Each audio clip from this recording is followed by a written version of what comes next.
It's been challenging. It's been a difficult, heavy week.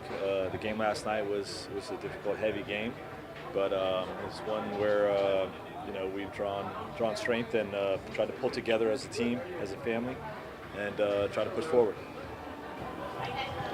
Is energy something on your mind for tonight's game? Yeah, different kind of challenge, right? You have all the emotions in the world last night with the tribute and our fan base right there, and now you're playing in a second night of back-to-back on the road, and it's just it has a completely different feel to the game. Our guys are mostly emotionally drained from this week, and we got in late at night, so they're going to be physically drained as well.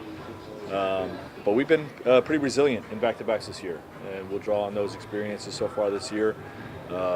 Shown a lot of mental toughness to fight through any of that potential fatigue, and hopefully come out and get a victory tonight. Coach, did you see the tribute outside the Golden One Center tonight, and what's your reaction to that? And really, all these tributes all across the world for Kobe. Yeah, I did not see the one here, but I imagine it's special. They're all over the world, like you alluded to.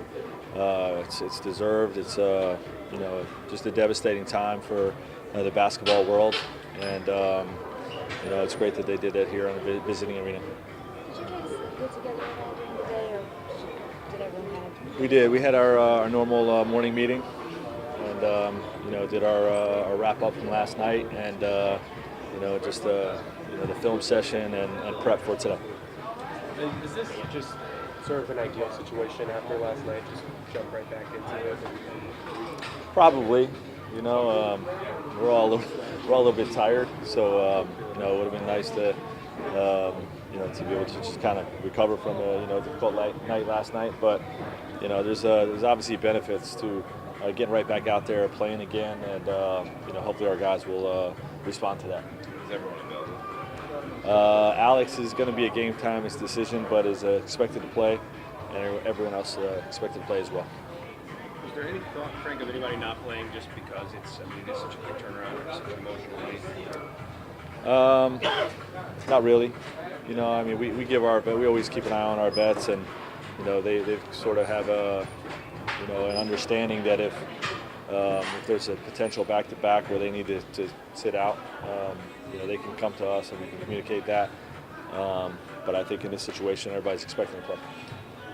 Luke shared a story about pulling up YouTube clips of Kobe, and he's been talking to his son into bed this week, and part of their bedtime routine is they watch some Kobe clips. I understand, there's still grieving going on, but is there any personal thing that you've done this week in terms of looking at photos or anything like that? With my family or with the team? Just anything you'd like to share about how you remembered Kobe this past week?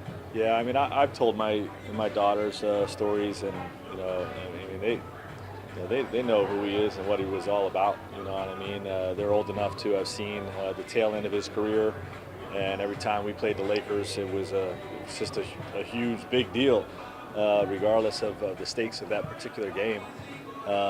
Because of him and the Lakers. So they're aware, and then the coverage was 24/7. So we watched all the stories and all that type of stuff all week.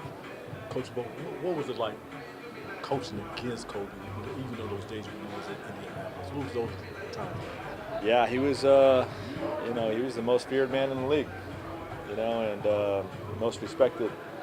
That it was going to be very difficult to beat him anytime you're playing against those guys, and just for what he represented.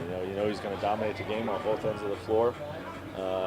You hope that you go into the final few minutes up by 10, or you're in trouble.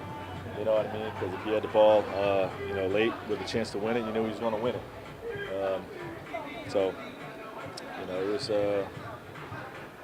It was always a game you were excited about. You know what I mean? Because of what he represented. Frank, you have a week where you don't have to stray too far from sort of home base and have a couple away games in the state. And how important is that to just not kind of stretch yourselves in that way and have the troubles? Yeah, well, we have to be really mindful of our mental and physical rest. And if this was a stretch where we were going to be bouncing all over the country, that would just make things more challenging. So, you know, the schedule you alluded to with a couple home games next week, you know, this in-state game, the one-state game coming up next week. Hopefully that'll give us an opportunity to catch our breath. Kind of given the situation Sunday, was it a little hard to get on the flight today? A little bit. I mean, thought about it, but you know, I mean, you know, most of us that have been in this, I mean, you know, transportation, you know, by a plane is something that is part of our lives. And but you know, first time back on a plane, you do think about it. Thanks, everyone. Thanks, Coach. Okay.